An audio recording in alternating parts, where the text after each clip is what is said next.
Hello, everyone! Welcome back to the RationalInvestor.com's Daily Brief! Woohoo, party!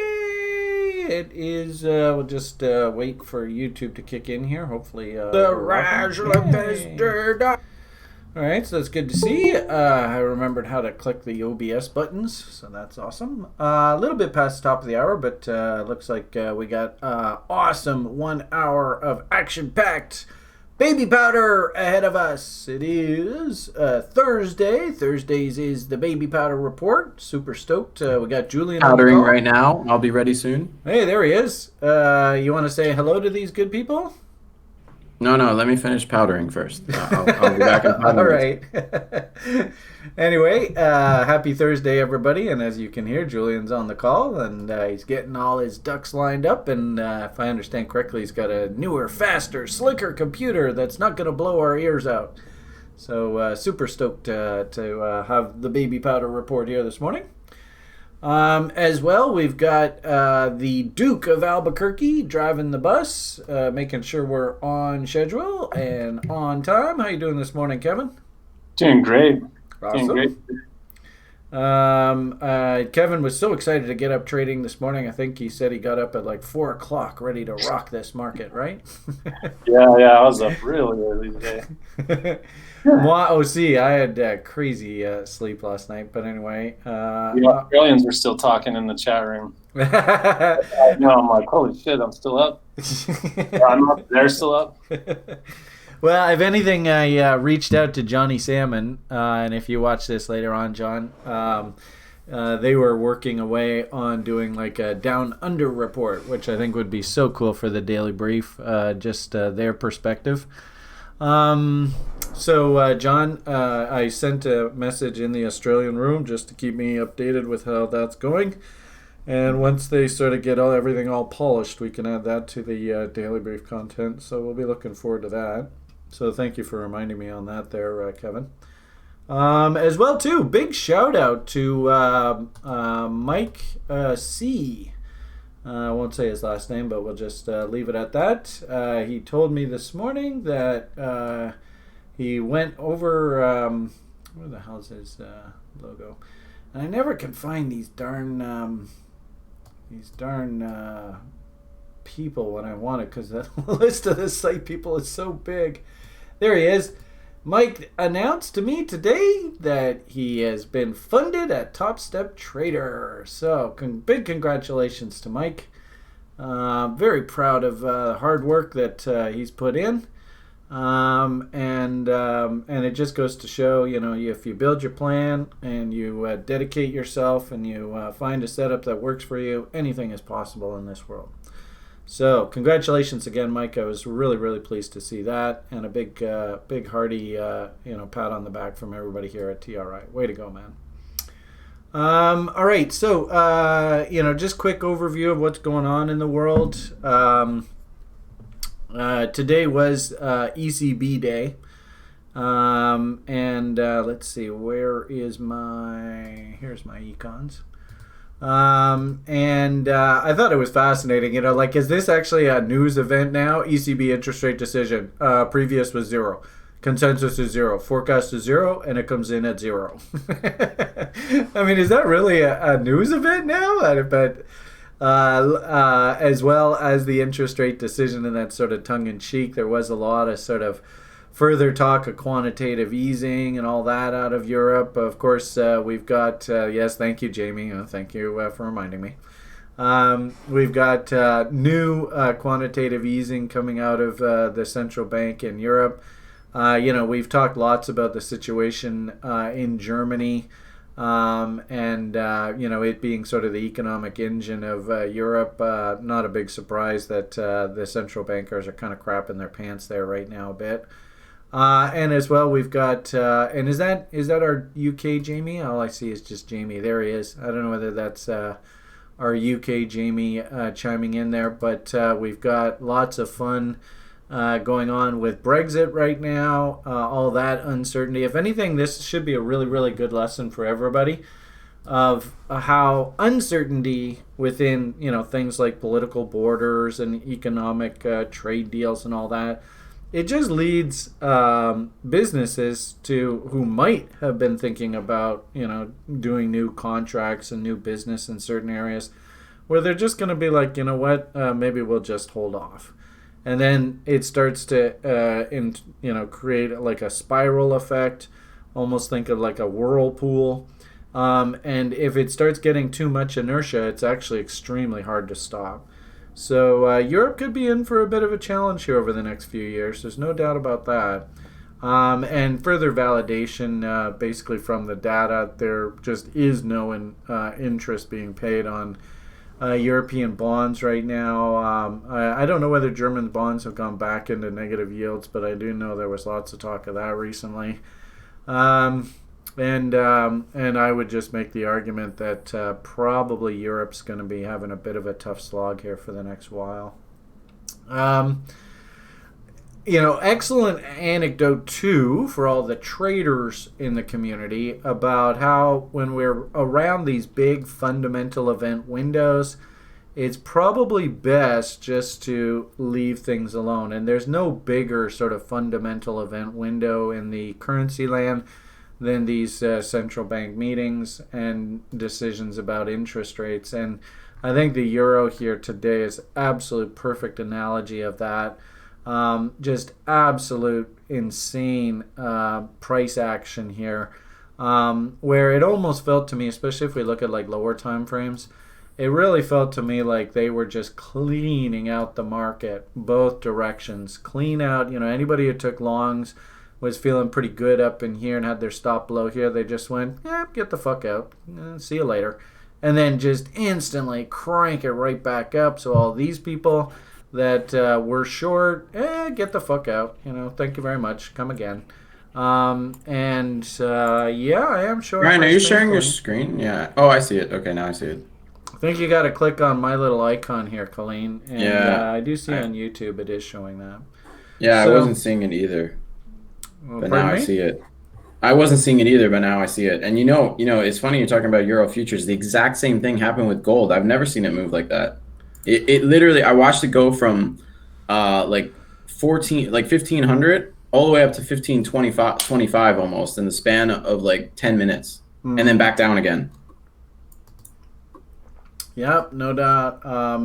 It's fascinating because Kevin and I do these little Daily Brief recap videos, and the little recap video the other day I was showing was I wanted to see right here. I wanted to see a nice counter trend rally into reload zones. You can see the gap levels here on the gold. You never know how the hell these things are going to play out.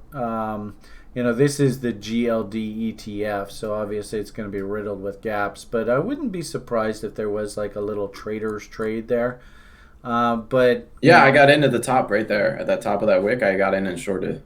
Okay, so maybe we'll take a look at that through the baby powder report. You can tell the good people about your shark trading. And again, we've also got the Fed coming up next week, and interestingly enough, on the heels of absolute horrible economic malaise in Europe, we actually have kind of the opposite happening here in the United States, where the Fed, they like to watch this core inflation rate very closely, and it's actually coming in hotter than expected. It's the worst since 2008, the highest since 2008, they said. Right. So, and this is basically what the Fed wanted, right? Is they want to bring sort of inflation back. They want to try and quote unquote normalize short-term interest rates.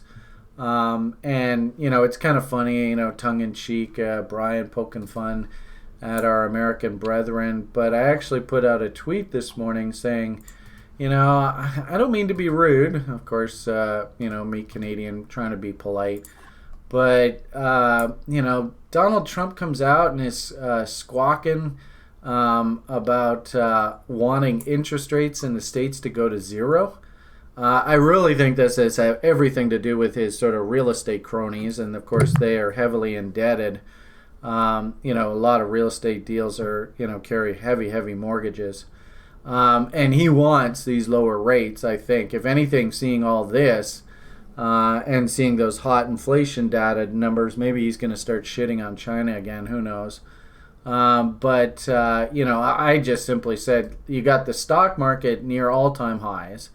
And now you've got inflation data coming in hotter than expected and in that wheelhouse where the Fed wants it.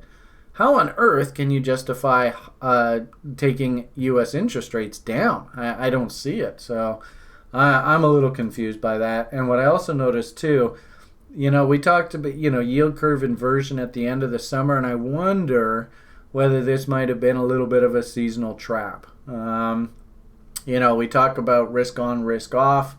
I've been squawking recently about, these risk-off assets. I mean, look at these charts, people. I mean, you should each and every one of you should look at these charts. Not so much the yen now. It has cleaned itself up. But definitely like the bond market as it was going through its insane face rip up. And, of course, I talked about gold at length here. I mean, to me, risk-off actually looks extremely risky. And so I think to a certain degree, we're starting to see that the yield curve is starting to sort of, clean back up now that the pros have come back from vacation. This should be really, really good anecdotal evidence and information for all your journals, just to watch how into the end of the summer with most of the professionals away from the market, and then instantly that second week of September, all of a sudden everything starts sort of correcting and cleaning itself up. So, totally, Reza. I mean, seriously, write this stuff down. I haven't seen you around the site for a while, Reza. Nice to see you, bud. I hope your little algo course is going okay. I did, a few, before I turn it over to the baby powder report, those are just sort of the big things that I wanted to comment when I was looking at the market this morning. Just a quick update on some of the stock ideas that we have before I turn it over to Julian. It's nice to see our little David's Tea. We were a little bit, I guess, I don't know whether worried's the right word, maybe concerned that one of the big pot stocks Matt was trading recently, I think it was Aurora Cannabis, I'm not exactly sure, came out with numbers that were a little disappointing. But nonetheless, David's Tea just sort of shrugged that off. Of course, we have the big fundamental event coming up middle of October here in Canada with the edibles, and it just surged to new highs here. So, if you are in this trade, if you did consider the bot, then you've had your move stop to trailing levels hit. So, in any kind of weakness market structure, maybe start thinking about trailing stops. You can see where I'm long here. And frankly speaking, I have absolutely no interest in touching this position right now. I would just prefer to let it run as hard as it can. I did talk yesterday a little bit about I was really interested in that lumber market. And the lumber market looked really, from the futures perspective, it looked interesting. I don't know whether I've gotten in a little bit early on this thing. I might have. But I do see a potential sort of cup and handle formation here on this. This happens to be a Canadian fiberboard manufacturer.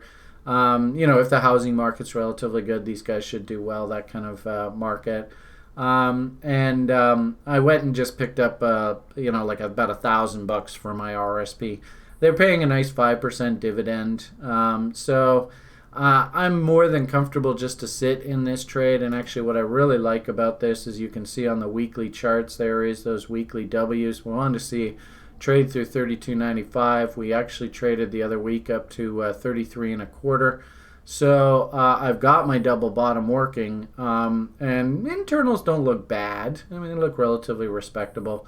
Really the trade, if there is one, although it's paying a nice 5% dividend, I'm kind of wanting to just park this in my RSP and forget about it. But I think the trade, if you were thinking trade, looks something along the lines of 2 to 1, just so happens to be just a tag of the POC up top here. And filling in this note on the profile, you also notice too, that the original market structure failure is that 2-to-1 profit objective. And probably what I'd like to see here is probably, if we do accept back into value, that's a big question right now. Can we go up and tag value high? That's good old Johnny Hoagland. And then the last thing I'll add to this is if we just do a simple fib, you notice that my 2-to-1 profit objective just so happens to be Mountain Man here. So I kind of like the trade. Didn't put a lot of money into it, but at 5% dividend yield, this is the kind of thing where I just want to throw a whack of shares in my RSP and just let it work. And this is a blue chipper Canadian lumber stock. So just to dovetail what I was talking about yesterday, I was like, when I was doing the daily brief, I was like, wow, look at that lumber. And I wanted to go and, that's what she said. But I wanted to go in and, sorry, I had to say that. Oh my God. Oh my God. But I wanted to go in and I've been talking about getting into some lumber names. So I went and picked up the Elizabeth. I think I'm long from like 32.65 or something like that. So nothing really to get excited about yet. But nice little break through this previous high, I think confirms that cup and handle, and I think we're good to go. But we'll see what happens. Only time will tell. Okay, so that's my basic summary. I'll be really interested to hear Julian's comments on things like crypto. And of course, he likes to follow the stock market and some commodities too. So I'm actually really looking forward to what Julian's got to say here this morning. So without further ado, I will click on Julian's icon, which shows his chart. Then I will minimize my chart. I will put the meeting over here so that we're recording it on YouTube. And all I got to do is just get rid of that. All right, I think we're good to go. The floor is yours, sir. Tell us what's on your mind today. Okay. Well, first of all, I'm going to start with a couple things that aren't related to trading at all. I'll keep it really short, trust me. Can everyone hear me okay? Sound good? I can hear you. Okay. So I'm going to start with, I do not recommend the Surface Book 2. It's not a very good computer. Okay? I used it for 1.5 years, and I always had problems. Turns out, in Thailand, a Surface Book... Now here's the silver lining. The Surface Book 2 in the US, I was able to buy new for around $2,000. In Thailand, new, it's almost $3,000 still, 1.5 years later. So I was able to sell it used to someone here for about $1,800. I used the money from that to then go and buy an LG Gram 17, which is the lightest laptop, the lightest 17-inch laptop in the world right now. It weighs 1.3 kilograms or 2.95 pounds. It's an incredible computer. I'm really impressed by it. There's no graphics processor, but it has a Thunderbolt 3 port, so you can hook up an external graphics processor for all those gamers out there. But it's absolutely incredible, and I haven't had any slowdown. And so I do not recommend the Surface computer or any Surface line for that matter, because I just had a horrible experience with it, and you shouldn't have that kind of experience with such a premium laptop. So I'm very happy that I now have this LG Gram, amazing computer, highly recommend them. If you like having a computer that has long battery life, doesn't need any of the bells and whistles, and weighs basically nothing. I think the 15-inch version weighs it's like 2 pounds. It's awesome when I like to go, so when I'm working for TRI, I like to go to different coffee shops. And I work at the coffee shops, and sometimes I gotta carry the computer. So it's nice when it weighs almost nothing. I'm like, is there something in my backpack? Did I forget my computer? It's crazy. So I just want to start by talking about that. The next thing I wanted to talk about really quick is that we started the new school terms. Level 1 and 2 started. I think level 3 is starting soon, right, Brian? I noticed, Morat, you're doing a great job in level 1. Thank you so much. I think level 2 is going well too. We haven't seemed to have any issues in those rooms. I've been watching, so hopefully everybody's doing well in level 1 and 2 so far. And feel free to reach out to myself or Brian, or one of the TAs or Grim if you have any questions or concerns, or you need help with something. It's our first week. We always are here to help and make sure everybody's up and running with everything. So just don't hesitate to ask for help. Okay. What else? Do I have any site updates really? No, it's just we started. Brian did an interview. I don't know if you guys have watched it. Brian did an interview with Colin at Bravado. So I haven't had a chance to watch it yet, but I'm going to watch it tomorrow. So Brian, thank you for doing that, and Colin, thank you for having Brian on. Hopefully, Yeah, did you talk about it? Was it good? Did it go well? I think it was pretty positive. I know it's actually cool because Colin even got a little tutorial through the session too. So gave him some stuff. So Colin got a 2-for-1 there. Yeah. So not only did we do an interview for him, he actually got a free tutorial. Oh, that's awesome. And it's interesting. This morning he even mentioned, he goes, "Man, you gave me some really interesting stuff to think about. Now I've gone and rejiggied all my setups and stuff like that." And I was like, "Hey, well, obviously it was meant to be." So I think it was a win-win all around. I did, for whatever it's worth, anybody watching it later on, I did feel as though I myself was getting a little shilly there at the end. So my apologies if that came across a little shilly. But I think on balance, like I told in the Bravado people this morning, all I did was try my best. That's all we can ask anybody to do, right?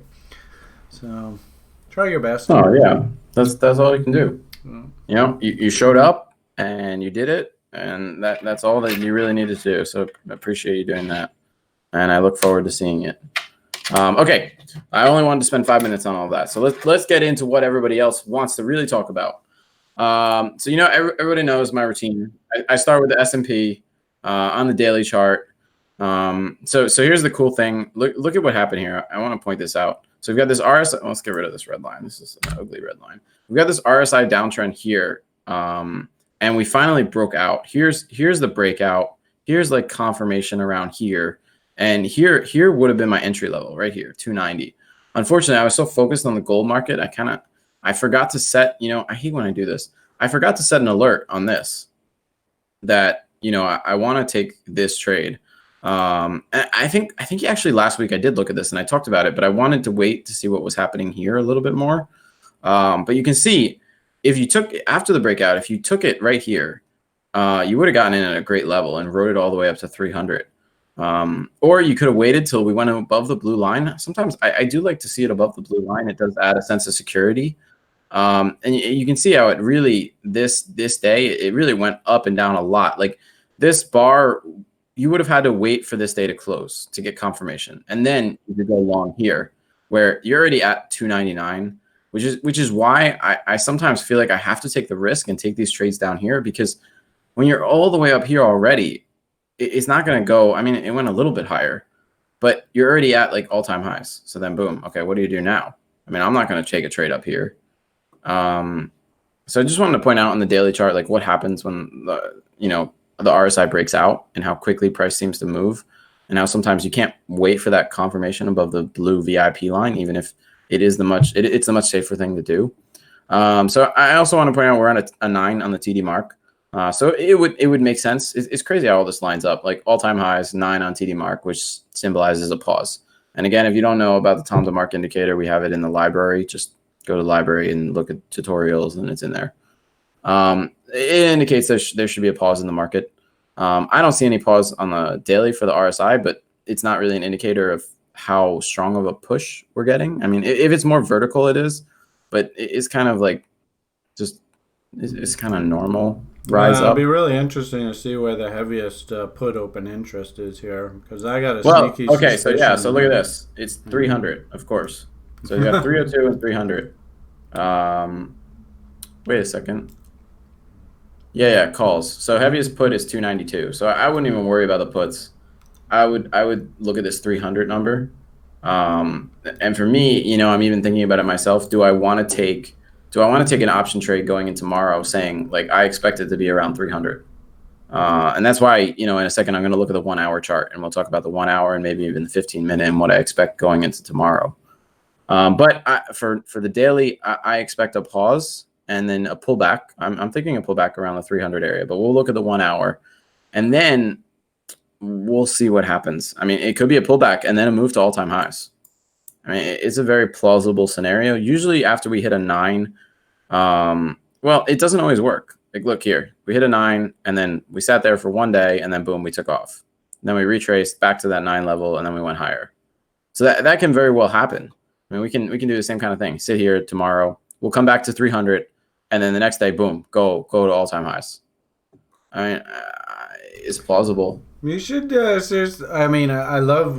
No, I shouldn't say you should. All I'll say is the cycle analysis that Adam told us about. Riz, I don't know whether you talked to him recently, but I've noticed that it was calling for a September 25th cycle peak, and I feel very comfortable the stock market wants to move into that cycle peak. So, having said that, Mr. Trump would really like to try and encourage the Fed to lower interest rates.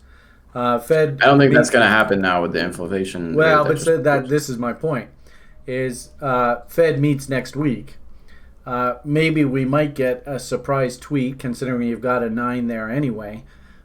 Maybe we get a surprise tweet over the weekend, or maybe first thing Monday morning, that he's shitting on China again, and the market comes off a few hundred points or something, right? And then that way that you goes can along go with your back theory, to, right? That he's doing this China trade war to push the inflation rate lower. Push the market down, which then scares the Fed. I like that thesis. I mean, this guy, he doesn't do things for no reason. And the question you have to ask yourself is, what's the fundamental business that he comes from? He comes from the real estate business, which means carrying a lot of debt, carrying a lot of mortgages and all that kind of stuff. Yeah, he likes debt. He likes debt. He likes low interest rates. He said it himself. Exactly. So, he's in the game just like the bankers, lending out on the long end, borrowing on the short end. Can he somehow get the Fed to lower interest rates on the short end to help his business model? I think that's right in his wheelhouse, and it makes perfect sense to me. That's Brian and his sort of, tinfoil hat kind of thinking. I mean, I don't think it's that tinfoil hat. It's not that far out there. It's a possibility. I wouldn't disagree with it. But I mean, he's a strategist. He's thinking about a lot of things, right? Yeah. I don't know. I don't know if I'd agree with, he's doing it for all of his banker buddies or whatever. Maybe he is. Maybe that's just a side effect. But think about, like, okay, if he can send the market crashing now and then get lower interest rates and then get a higher market later, near when it's closer to the election, then, it's a win-win for him, right? Yeah. And he claims it's to beat China. And you even said earlier, the U.S. economy is doing well in comparison to Europe and China.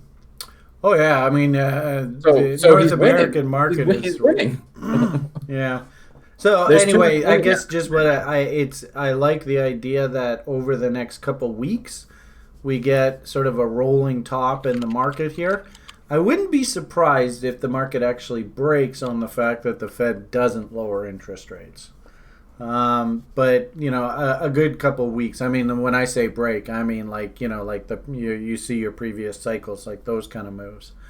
Yeah, I would love to look at your MACD, right? If we really want to see a top in the market, we should really see a divergence come in on those MACD histograms. So you can see right now there's no sign of div. So we probably, maybe the div plays out. It takes like a couple weeks for that div to play out. But I like this thesis. It makes sense to me. So that's why I think pull back. Well, let's look at the 1 hour. All right, let's do that. Let's talk about it. Okay, so you can see, we had this breakout here of the RSI. This is from the daily, and then we had this big move. So here it is on like the 1 hour. Here's your boom. Okay, here's the start of the move. Boom, higher, blah blah blah. So you can see here's your fake out. They like to do this on the 1 hour. That's why I hate looking at it sometimes, because they'll run it down, fake you out, and then it'll go back above. But you can see how there's like kind of there's a divergence forming. So while we were here before, we're only here now, and same on the MACD. So you've got this divergence here. I really don't like this 1 hour chart though. I might have to go to a 15-minute. Something like that. But the reason that I think like I don't even want to look at the put side here is because we're so bullish, we're above the VIP line here, which bullish bias on the daily. And then we're above the VIP line here too on the 1 hour chart, which again means bullish biased. Okay, so everything's bullish biased. So even if we get a pullback, it's not going to be much of a pullback. It's going to be 1 or 2 points. That's it. Let's go to the 15-minute. Let's see if I can get something better here. Delete. Sorry, guys. I'll try to do this quickly. Delete. Okay. So I think on the 15-minute, you'll see we already broke down. Yeah, this is exactly what I want to see. This is a breakdown here from this RSI uptrend on the 15-minute. And then here we've got our divergence forming. So we've got the same high in price, but a lower high in the RSI, which symbolizes to me we should get a pullback. And you've got this gap right here. This is a gap right here, right? You see that, Brian? Right there, a little gappy gap. Would you say that's a gap? Yeah. Yeah, there's your little gap right at 300. I like the one a little bit lower. And again, I wouldn't be surprised if there's some monkey business here around the options expiry.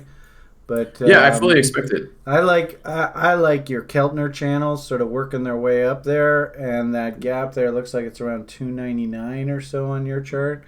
For them to come down, fill that in back to your Keltner channels. That's what I'd like to see. I want to take a trade right now on this, and my account logged me out. Great. That's because you're in the middle of a daily brief. Focus. I know, but I want to do it. I want to do it live. All right. Okay. We talked about the stock market. Let's head on over. What's next on the docket? We're running out of time here. I love talking about my fake meat. So for me, there's not much going on here. We're still in this, in my opinion, this downtrend we have to break out of on the daily chart. But it's putting in this base. There's no divergence though. None that I can see, at least. It's all just kind of following along. You can see how we put in this 9, and then we rolled over from the 9. But look at the previous divergence. I mean, there is when I look at that chart, there's a massive divergence there. Where? Right here and here? High from what's that date? Looks like it's a June peak. Mm-hmm. And actually, what I like is when I'm using RSI, I like to follow the second M that comes in. So if you draw a peak off of that first line off the first high in June to the next high back there in July, that divergence has confirmed. So to me, that looks very weak, and we are comfortably below your 50 line here. I look at that. What I see is a screaming head and shoulders top. So you think we could head lower soon to fill in this gap down here at 100? Well, this was definitely sort of like flavor of the month kind of trade. An excellent analogy of sort of silly summer market. The message that I'm hearing right across the board, and kind of like our little retail stocks just going absolutely crazy to the upside, is people sort of got sucked into this sort of unicorn type market through the summer, and I think this is like the ultimate unicorn story. Well, that's why I like talking about it, because I feel like after like the hype has died down, people stop paying attention to these things. Pull up any of these, attention to it, like that DDD. I want to see what happens. Pardon me? I want to keep paying attention to it. I want to see what happens, because I feel like people don't. They kind of forget about it. Totally. For fun, just put up DDD there on your screen. And it's a great example. A few years ago, it was like all the rage. And the stock went just absolutely insanely up. And now it's people have completely forgotten about 3D printing now. And it's a fraction of what it was even from its IPO. Like, frankly speaking, this thing could easily go down to like maybe like $5-10 a share. Now you gotta like zoom out, like do like a weekly, right? So there is insane euphoria. And now it's an absolute fraction of what it used to be. So that's what I expect to this Beyond Meat. Now, how long does it take for that to happen? I don't know. But you can make the argument that the Bitcoin chart, same shit, different pile. What's really interesting about Facebook, it came out at they actually priced the IPO, and everybody on the street when they priced the IPO, they were like, "Oh my God, this is what are you doing?" And the stock just cratered right out of the gate, back down to book value. So it'd be really interesting to actually see what book value of your Beyond Meat actually is, and I bet you it's like a shockingly low number. Can we look at that live? Pardon me?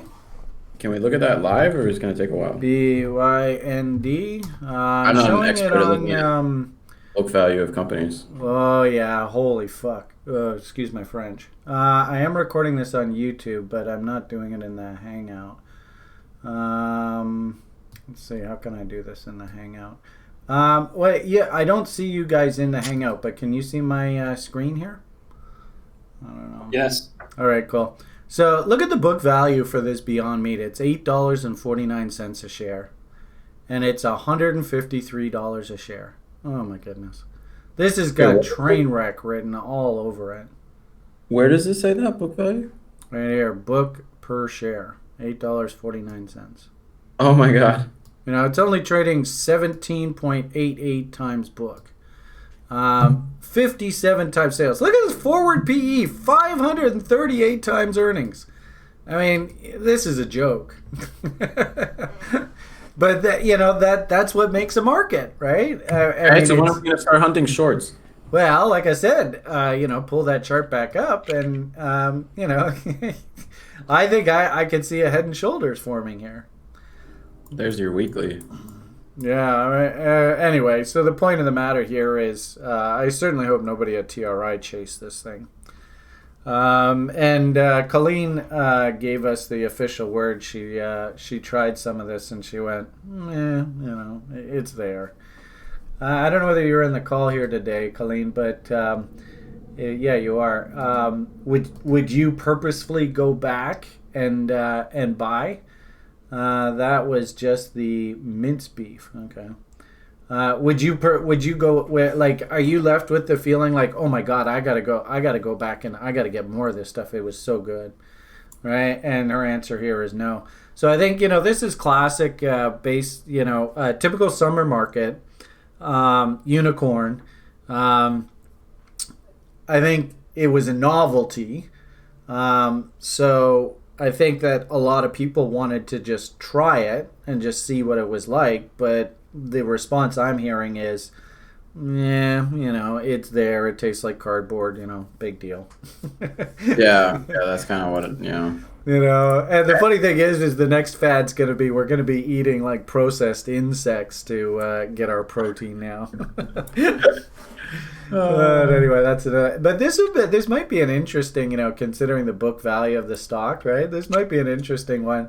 People in the public are going to hate us, but if we just sort of built like a short leap plan because we figure it's going to go back to book value or basically nothing, see if you can ride this thing all the way back down. That'd be kind of fun. Yeah, exactly.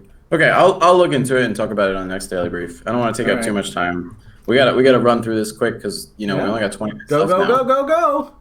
Okay, Tesla. I talked about Tesla last week. I just thought I'd talk about it again. We hit a 9 on the TD mark here. We're at a short zone here on the in the past couple. If I draw the fibs, we're at a good. So we're at good structure location. We've got top of the range on my RSI. It is bullish on the 4-hour, but we hit a 9 on the TD mark. So I've got a 9 on the TD mark. I've got structure. I'm just waiting for an RSI breakdown. Even maybe if I go to like a 1 hour. So I just need to see something like this RSI breakdown here. So I'm going to set an alert. And once this crosses, I'll wait for the initial drop to come down, then a bounce back, and then I want to short it. Which would line up with the theory of the market, because most of this stuff follows the market. I always talk about that. They all kind of follow it together. So if the S&P tomorrow drops down to 300, then this should follow and drop down a little bit, maybe 240 or something like that. And then... So what's its beta? I don't know. I didn't look.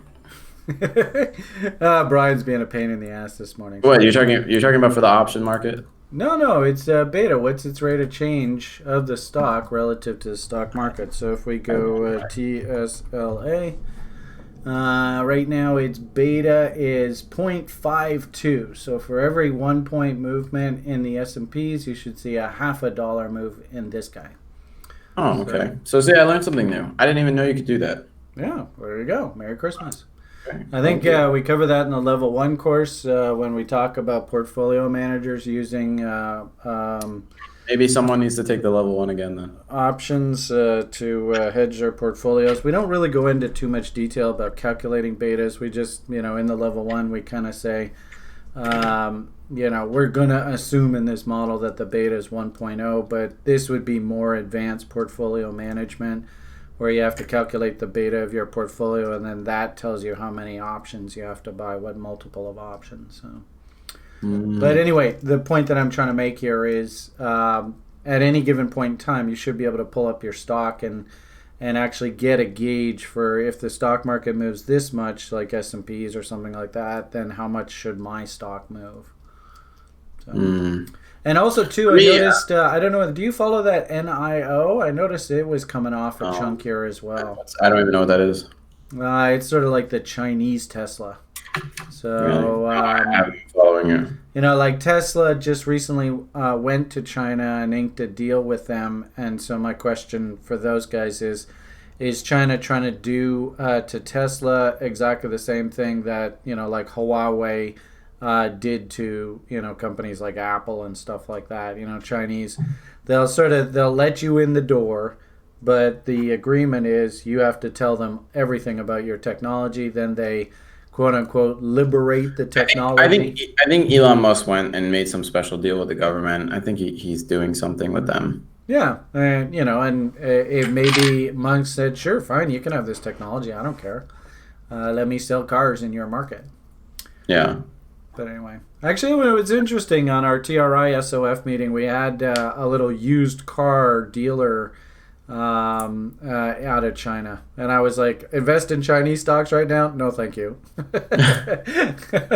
But I wouldn't be surprised if it does well. So, good pick, Will. Okay. Commentary. Okay, let's move on. Yeah. Gold market. Gold absolutely crazy. Look at this. Let me see if I can find a shorter. I want to start the lower time frame. Here we go. Okay. Look at this. This was like in like 20. Okay, so this is 30 minutes right here from here to here. This is a huge move. 1504 to 1516. Because Dude, I've been following. I remember when gold used to move like $100 in a day. What's that? I remember when gold used to move $100 in a day. So. Oh my God! Oh, that would give me a heart attack. That's crazy. But you can see how I made this big move. And then at the top of this range, and if I go to my other chart, okay, so you can see here, like here was the old high in my opinion. This was like the resistance area. And so I set 2 trades. I set a short here, and I set another short right here. Right, like 1524 right down here. Because also, if you look at the 4-hour chart, you see how I have this RSI and it lined up. Let me fix it a little bit. Like, look at how this top it touched. I gotta fix it. Hold on. It went right up here and touched it. And when I saw this touch the top, I was like, oh my God, I gotta short this. I mean, I'll set my stop at 528.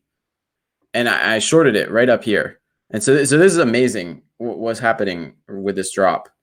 Congrats. Nice trade. I'm shocked. Yeah. It's one of those, like, it feels like a Bitcoin trade almost. When Bitcoin would like drop like 1,000 and then you'd get in and it would recover 500 or something, or recover and go to new highs. Well, hopefully also too, like if you can show those previous highs, basically all you did was you just hit the original market structure failure level.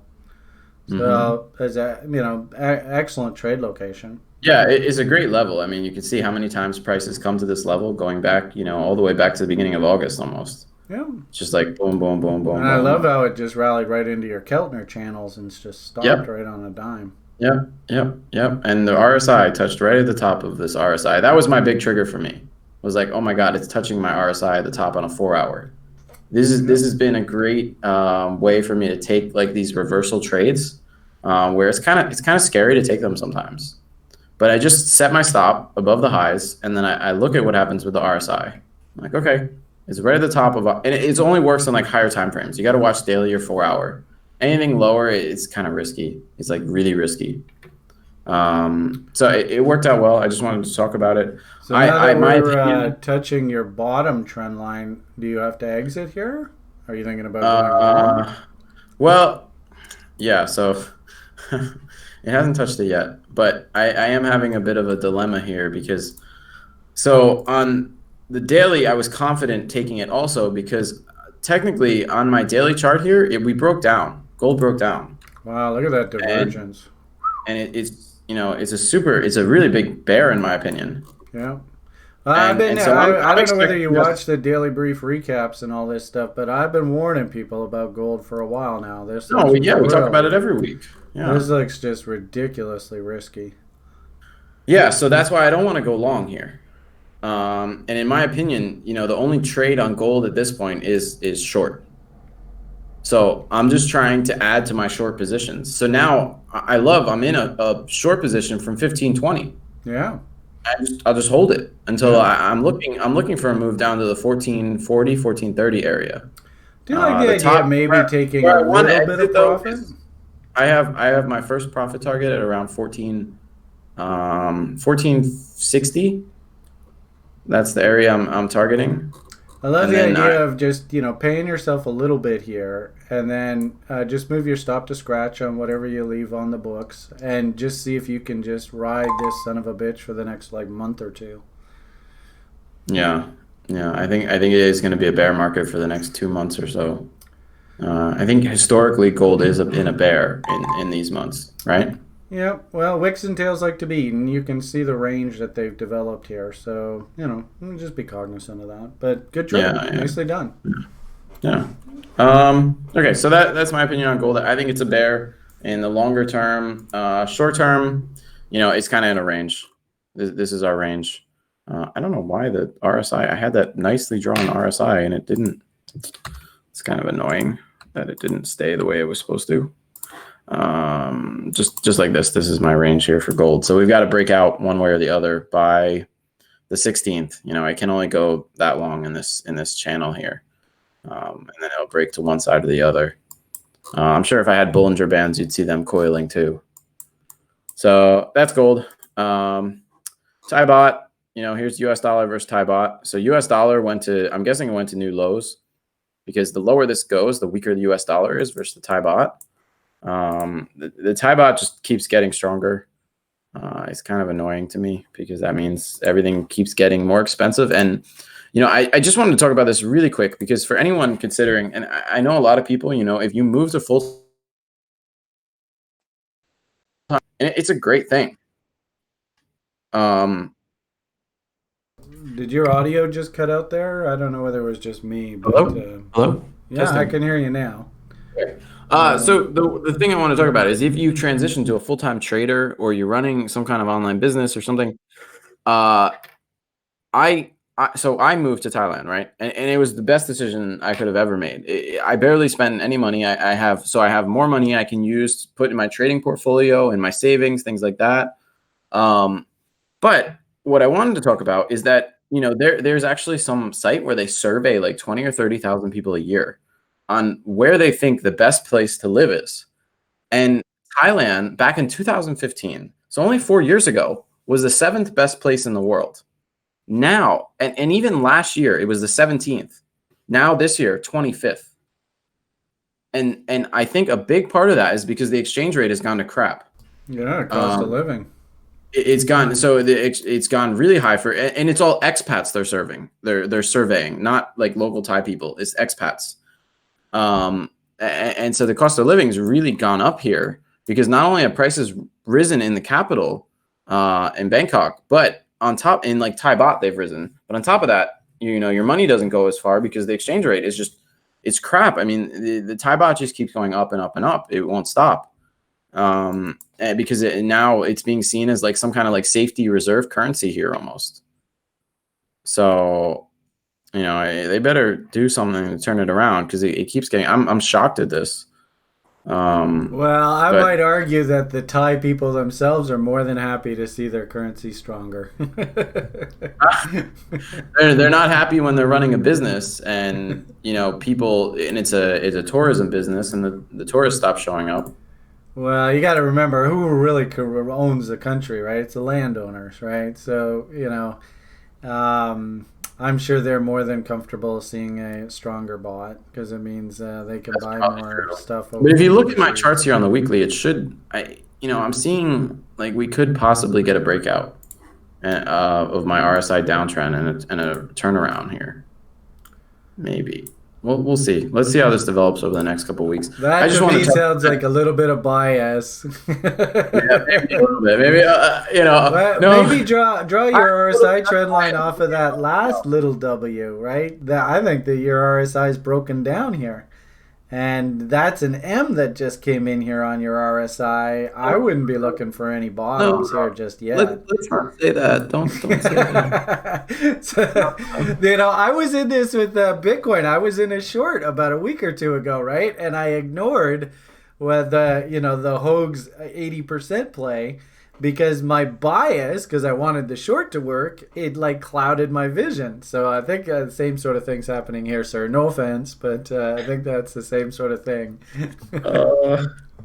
Well, we'll see what happens. And for anyone that's curious out there, the top rated places on the list were Taiwan. Taiwan was number 1. Number 2 was Vietnam. And number 3 was Portugal. So those are the top 3 places in the world if you want to leave your country and try living as an expat somewhere else.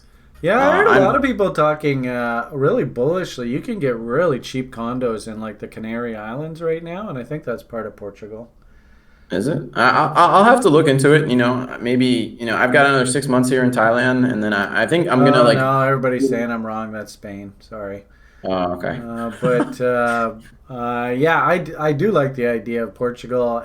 Taiwan, that's interesting, right? Because that's really a proxy on China.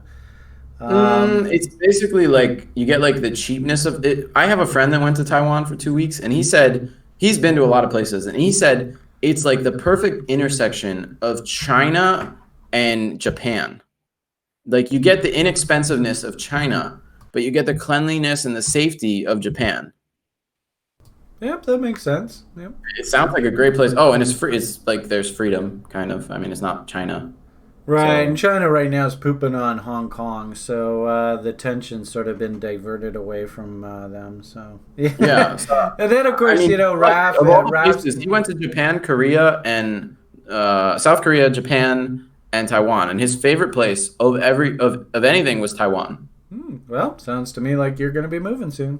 I think I will visit Taiwan and visit Vietnam. I'm going to try both of those places, and then maybe even Portugal. I'll go check it out. So, oh man, next year, living on an airplane. Actually, I prefer that you move before the next TRI meetup because I really don't want to fly to Asia. Man, that's a long way. Oh, come on. It's not that bad. So easy. All right. Anyway, let's get into some crypto here. All right, go for it. All right. Bitcoin. That's the 1 hour chart. I don't want to talk about the 1 hour yet. Let's daily. Whoa, so many lines. Sorry, guys. I feel like this looks like it's like 70s or 80s. When did they have like neon everything? That was 80s. Okay. Don Johnson, Miami Vice. Why do I have these fibs? Hold on, let me get rid of these fibs. Well, I had them because of the 50% tag on the shorter time frame range. And if I flip it around, so this would be considered like the reload zone area, sort of. Yeah, on the shorter range, we would be in a reload zone. So for Bitcoin on the daily chart, look at this RSI. So we've got this uptrend I drew, and then we've got this downtrend. And then here we've got Bitcoin in like this range since basically June, all of summer pretty much, which is so ironic, right? All of summer, it's just dead. Bitcoin's been taken over by institutions, so therefore it stays in a range in the summer. And then once everyone's back to trading, it's going to go somewhere. There ain't no way they're going to take Bitcoin anywhere with all those pros in the Hamptons. They're all getting drunk, right? Oh, no way. Can't have that. Not acceptable. And if anything, I was sort of talking about this a little bit yesterday. Sometimes you get years where this summer it's a dead market. And that often can actually paint the way for rallies coming out of the summer as the pros go, hey, nothing's been bid up when they come back, and let's bid her up. Yeah. So here's what I'm seeing on Bitcoin. You know, we have a breakout of the downtrend on the RSI. We still have it maintaining this uptrend for the RSI. I've got on the MACD, I've got uptrend. And then I don't have breakout from the downtrend like I do with RSI, but I do have something like that. And so the MACD is not giving me much there, but it's not saying anything bad either. But the RSI is saying, okay, even though the overall, this is bear, it needs to go above the VIP line to be a bullish trend to me.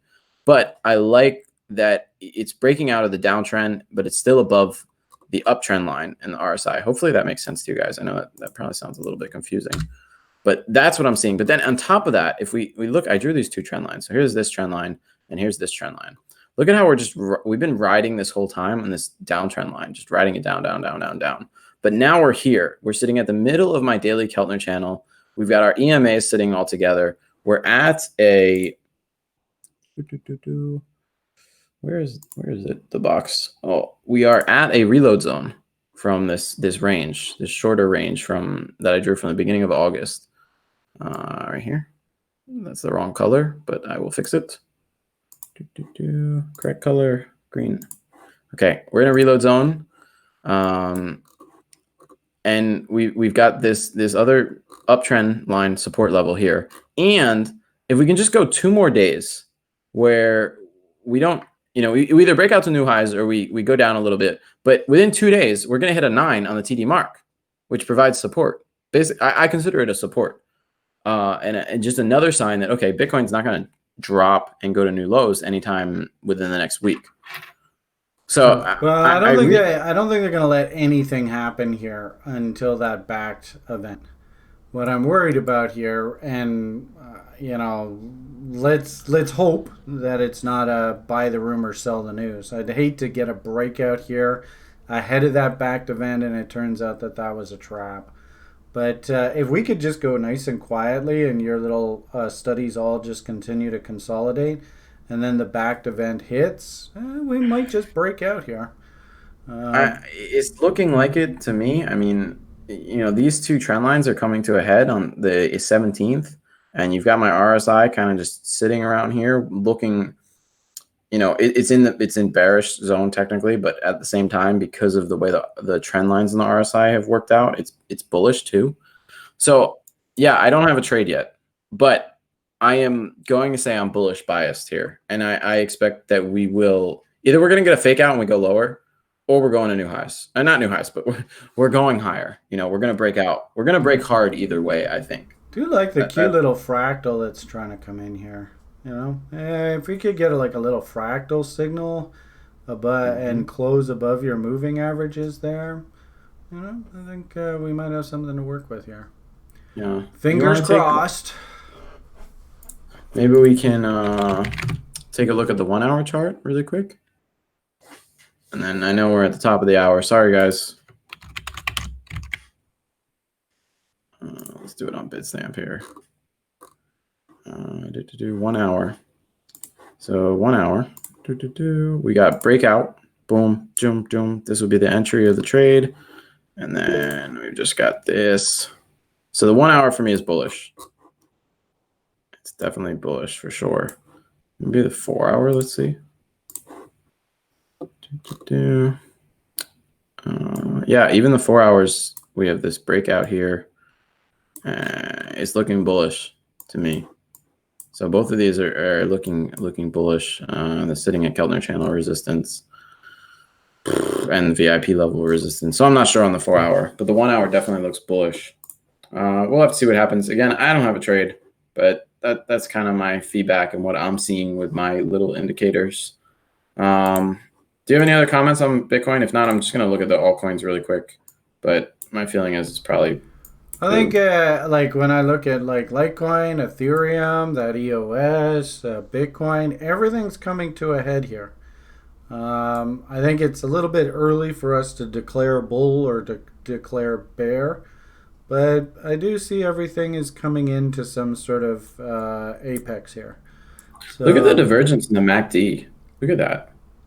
Well, potential. Not confirmed. Potential, but look, always that's crazy. Interesting. And then look how oversold our RSI is. Holy crap. It's like the most sold I've ever seen it. Okay, so we're past the top of the hour. Why don't we finish off with just a nice little summary thought of what you're thinking about alts right now, and we'll let these good people head on their way. I'm thinking you should pay attention. I think it's time to pay attention. I'm even going to start. I haven't been really paying attention to them. It's just been gold. But I think it's time to pay attention to these altcoins. Like, this is what I'm seeing on Litecoin, for example. Litecoin's a perfect example of something I'm watching. And people were like, oh, Litecoin's rallying, blah, blah, blah. And I'm like, no, you need to pay attention to the daily chart. Look at this. It hasn't broken higher. It's just like a little bit of a recovery. I want to see a breakout higher on this RSI. Right now, it's still a bear to me. This is a bear trend.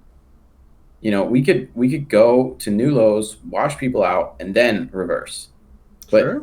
You can see I've got an alert set here. I'm not going to miss this. The minute this RSI crosses this downtrend line, I'm going to start hunting longs in Litecoin. Yeah. But for now, I don't have a trade. And unless you're trading like short term on some leverage on like a 1 hour chart, I don't suggest buying any coin. I think that all the I looked at Ethereum too. It looks the same as this. You know, and I think most of the charts kind of look like this. Obviously, there will be variations, but I think a Litecoin is a perfect example of what the majority of the altcoin market is looking at like right now. And for me, when I do go long, I'm not looking to long like any of the baby names. I mean, if you want to do little old lady Nanny Nibbles, you can. I know that, you know, TRI kind of already runs a portfolio and Brian does a great job of managing that. So for my like personal portfolio, I like to go with the bigger names, and then I only have to look at like 3 or 4 charts, and I kind of know. And even then, I only have to look at like one chart because they kind of all move in sync. Well, when the breakout comes, it'll be as plain as day, and when these things start Wing out, we'll see them. Me personally, I don't mind a trader taking a shot off of this little W that's come in here. But at the same time, too, could we be a bit early on this and get stopped out and the next W is the breakout? Could be. Yeah, if you got in a trade at these lows right here, like $65, and you want to set your stop at like 60, I don't see anything wrong with that. That's a decent trade. But you know, it's like looking at your Keltner channels, really good example here. The way that I would interpret this right now is these are nothing more than just dead cat bounces into resistance at this point. Exactly. You know, there might be a nice little pop that gives you a 2-to-1. Are we trending higher here now? I don't think so. I mean, if we look at what happened last time, like look at this. 222. If I draw this RSI like this, you can see that we had these like fake breakouts. Finally, we had the real breakout where we moved decisively. I mean, this one was the fake one. Look at how they moved it above the VIP line and everything. I would have went long here, and then I would have hopefully I set a stop and I got stopped out because this was a major fake out. Boom, fake everyone out, get everyone to go long, then drop it like crazy. Drop from 55 to 20 something. But then you can see here, look, finally it bottoms out, it reverses, we move above VIP. You can then draw your trend line here. And then you can get in either here, right here at 23, or you can get in here at 30, and then you just ride it up. And you could ride it up to here, and then this would be your exit point, but you still got out at 80. And then you could draw another one, you get back in, boom, you could ride it back up again, all the way up to just doing the RSI, just on the RSI, you could ride it up. You would get faked out here. So you get out at 100. And then you could draw another one, and then you'd get out here. So it wouldn't help you that much here, but you'd get from 80 to 100, and you'd get from 30 to about 70 something, just following just the RSI, which is not the only thing I follow. We're all patiently waiting for this wonderful RSI module to tell us step by step how we do this. I mean, me personally, what I see is a lot of sort of open to interpretation kind of thing, but you know, if anything, everybody listening should hear that Julian loves his RSI study, and that's awesome. And it took like a few years for us to figure out what speaks to Julian. Clearly, RSI speaks to Julian. So, hell, I'll subscribe to your newsletter, but I have to sort of understand the logic of when is a signal and when is not a signal and kind of stuff like that. So yeah, I don't think mine would be as systematic as you probably like setups to be. It's a little bit more open to interpretation. Yeah. But that's just the function of how it is. You can. I don't want to be too systematic with it because I think everyone has their own personal style, and you have to figure out over time what works for you and what doesn't. Mm-hmm. So okay, well we're about 10 minutes past the hour now. Yeah. So do we want to just wrap it up with a quick little sort of summary of what you're thinking about crypto here at the moment? Yeah, sure. So for Bitcoin, I'm thinking, we're stuck in this range a little bit. We got a couple more days. Pay attention, watch closely. We could go either way. I'm kind of a little bit bearish biased, I think. Or not bearish biased, bullish. I would like to see it go higher, but I'm okay with if it goes lower too, because if it goes lower, I can buy more. And I don't really own any right now. I only own. I do kind of, for whatever it's worth. I do kind of like. Somebody said, "Well, is there a possibility we could just do a nice little fuck you move down to 8,500?" Like you said on Litecoin, Ethereum, fuck yous against those recent W's, wash everybody out, and that's a trap, and then we bottom. I kind of do like that thinking. Yeah. But having said that, I apologize for interrupting. No, it's okay. That's fine. I think that's a perfect way to look at it. That could happen totally. I don't know what's going to happen. I'm just going to keep my eye on it. I think it's a good idea to keep your eye on it. I'll probably set like price alerts, like 10,400 price alert, and then another one at like 9,800. Just alert me when either of those things happen. And then we'll watch and see. I hope that it goes lower so I can buy more. Right now, I was all cash, but now I own about a half a Bitcoin right now. Everything else is in cash. So, okie. That's kind of my position. And then for altcoins, same thing. I don't actually own any altcoins right now. I'm okay with if they go lower. It doesn't make a difference to me.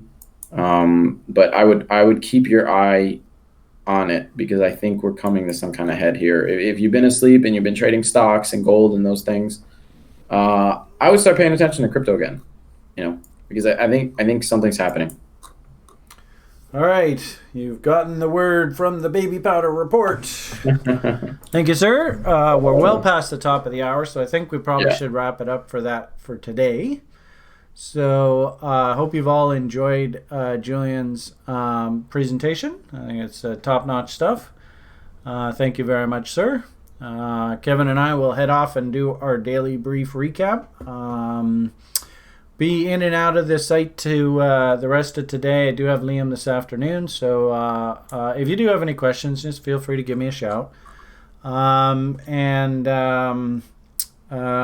an FYI, as Julian said at the top of the hour, we do have the school basically back up and running, so classes and group tutorial sessions should be rocking, and the level tours, I guess we have, actually, why don't we go over here, and then we will put, what do we want to put? I'll put this back up. Level tours, I just want to finish this thought and then I'll let you guys go. We have a group tutorial session tomorrow, Friday. So that'll be sort of our introduction session.